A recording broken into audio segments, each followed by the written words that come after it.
on a donc je le fais, mais quand on a des temps de parole, effectivement, nous souhaitons les utiliser. Donc, j'aurais dû appuyer dont acte. Monsieur le Président, mes chers collègues, vous nous saisissez aujourd'hui d'un sujet, les travailleurs détachés, mais aussi de la clause Molière. Alors, je veux le dire, oui, je pense depuis longtemps que le travail détaché est une concurrence déloyale. Je le pensais même en 2005 lorsque j'ai voté contre le traité au moment de la directive Bolkestein. Ce n'est pas le cas de tout le monde et Monsieur le Président, vous aviez voté oui à l'époque. Je ne dis pas que vous êtes pour le travail détaché, mais sur ce sujet européen, on conviendra que les positions des uns et des autres dépassent les clivages politiques.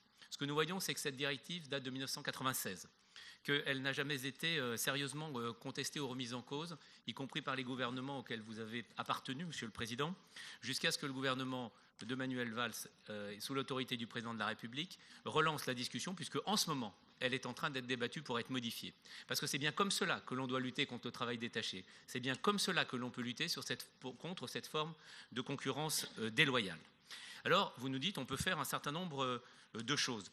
On peut effectivement prendre, comme vous le proposez, une mesure qui est une mesure d'affichage cosmétique, mais qui va dans le bon sens, qui est celle de l'engagement des entreprises à ne pas y recourir ou à déclarer si elles y recourent.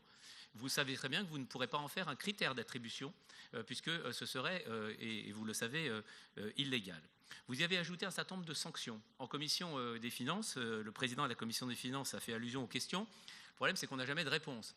J'ai demandé quel était le fondement juridique qui permettait de penser que les sanctions que vous ajoutez, contractuelles, sont légales ou pas. En particulier, l'indemnité forfaitaire de 10 000 euros, qui peut s'avérer excessive sur un petit contrat et insignifiante sur un plus important, ou les mesures, donc, encore une fois, de pénalité contractuelle que vous avez proposé d'ajouter. A priori, on pourrait néanmoins vous suivre sur ce sujet-là si on avait la certitude de cet aspect.